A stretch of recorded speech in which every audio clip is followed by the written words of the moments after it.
tout le monde, aujourd'hui on se retrouve pour la présentation d'une nouvelle machine que j'ai créée il y a quand même quelques temps mais que je comptais présenter sur ma chaîne YouTube. Il s'agit du Super Printer, enfin plutôt Super 3D Printer, c'est comme ça que je l'ai appelé, pardon. Mais il n'imprime pas réellement en 3D mais plutôt en 2D en fait, hein. C'est de l'impression réaliste dans Minecraft.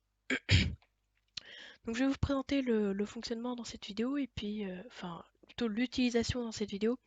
Et dans une prochaine vidéo, je vous montrerai le fonctionnement avec le détail des commandes utilisées. Alors on va arrêter tout ça.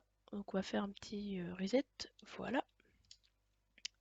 Donc on a des messages dans le chat qui nous permettent de savoir un petit peu ce qui se passe.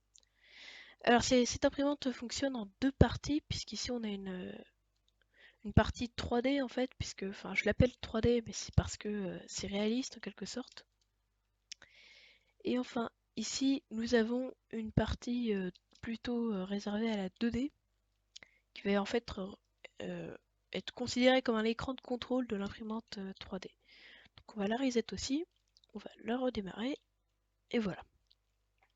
Donc ici, vous voyez, on a un petit curseur qui est apparu, et dans le chat, on a un clavier, donc ce qui va nous permettre d'écrire ce qu'on a à écrire. Et donc du coup sur ce grand écran nous avons aussi un cadre bleu qui va correspondre à ce qui va être imprimé sur notre grand rectangle en bas. Ce qui va pouvoir être imprimé en 2D réel, on va dire c'est comme ça. Donc c'est parti puisque on peut écrire de toute façon comme on en a envie sur, sur cet écran là. Donc du coup on peut écrire, je sais pas moi, ce qu'on... Alors malheureusement j'ai pas l'apostrophe, je pourrais le rajouter. D'ailleurs je compte faire une version des... à peine sortie, je compte déjà faire une version suivante. Ce qu'on veut, V8. Ah, dommage qu'on n'ait pas de correcteur orthographique parce que je suis pas sûre de la conjugaison. Ce on veut. Oh non, normalement c'est. Oui, ok. Donc le pire, c'est pas grave. Donc on arrête tout ça une fois qu'on a terminé d'imprimer. Donc du coup maintenant on peut passer. Alors j'ai fait quelques petites décorations, mais c'est juste pour cacher les command blocks un petit peu ce que vous voyez autour. Maintenant du coup on peut passer au 3D printer comme je l'ai appelé. Alors. Donc maintenant qu'on l'a démarré, il me demande. Donc, alors, je l'ai mis tout ça en anglais pour que ce soit universel en quelque sorte, enfin, que tout le monde puisse s'en servir, qu'un espagnol ou qu'un anglais puisse s'en servir s'il en a envie. C'est plus pratique d'écrire tout ça en anglais. C'est ce que je vous conseille en tout cas si vous faites des maps aventure, c'est d'avoir au moins des traductions. Alors, est-ce qu'on peut placer la tête de l'imprimante 3D nous-mêmes? Alors oui ou non, c'est-à-dire que soit on peut la placer nous-mêmes, soit on peut ne pas le faire. Alors j'ai pas envie de le faire, parce que je suis un gros flemmard. Et donc du coup il va nous la placer directement ici. Voilà, c'est ce qu'il a fait. Et maintenant on peut démarrer notre imprimante 3D qui va déjà se mettre à imprimer. C'est quasiment instantané. Et ça nous imprime les lettres une par une. Alors petit indice, hein, ça utilise les armor stands. Ça paraît logique. Et j'ai designé à peu près toutes les lettres via des command blocks. Alors je peux vous dire, c'est un travail enfin, c'est super long à faire. C'est très dur à faire, mais une fois qu'on l'a terminé, on est content.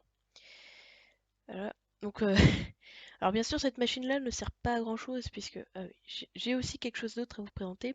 C'est le Colors Book, c'est comme ça que je l'ai appelé, qui nous permet en fait de choisir la couleur qu'on veut à imprimer. Donc j'ai pris de la laine hein, pour l'impression, mais je pouvais prendre n'importe quel autre bloc. Je pouvais même prendre des items si j'en avais envie, mais je pense que ça rend moins bien qu'avec des blocs. Et donc du coup, on peut prendre toutes les couleurs qu'on veut puisque comme j'ai pris de la laine, bah, j'ai modifié simplement les couleurs de laine. Donc on peut écrire en gris clair si on en a envie, ou encore en la couleur qu'on veut, franchement, on choisit. Même si le rose n'est pas très joli, le rose de la laine, je le trouve pas très beau. Enfin bon, donc du coup voilà, cette machine-là sert pas à grand chose au final, mais c'est juste une prouesse technique, encore une fois, grâce au command block, qu'on peut faire dans Minecraft, Minecraft Vanilla. On peut faire énormément de choses avec Minecraft, c'est ça qui est génial. Et donc du coup, voilà. Donc c'est terminé d'imprimer, ça va terminer tout seul Alors il n'y a pas un auto-arrêt en quelque sorte, ça va tester en fait toutes les lettres qu'il pourrait y avoir dans le rectangle bleu. Une fois qu'il n'y en a plus, bah ça s'arrête tout seul. Sinon, hein, pour l'empêcher de ramer dans le vide, on peut l'arrêter tout simplement. Et voilà. Donc je vous ai pas montré plus de couleurs que ça, mais vous pourrez tester par vous-même, puisque je vais vous mettre le téléchargement, enfin le lien de téléchargement dans la description. Puis voilà, c'est à peu près tout pour cette vidéo. J'espère que vous avez apprécié. Si vous avez aimé, je vous invite à liker, à commenter pour m'encourager à faire d'autres vidéos de ce genre-là. Et puis, sinon, on se retrouve à la prochaine, peut-être la semaine prochaine, je ne sais pas, on verra. Pour une autre machine de ce genre-là, alors peut-être pas aussi complexe parce que ça prend du temps à créer, et qu'à côté de ça, j'ai les études, mais je vais quand même vous montrer quelque chose d'intéressant. Enfin, de toute façon, j'ai déjà des petits trucs auxquels j'ai déjà pensé. On va se laisser là, on va arrêter de blablater. Et puis sinon, bah voilà. Ciao ciao!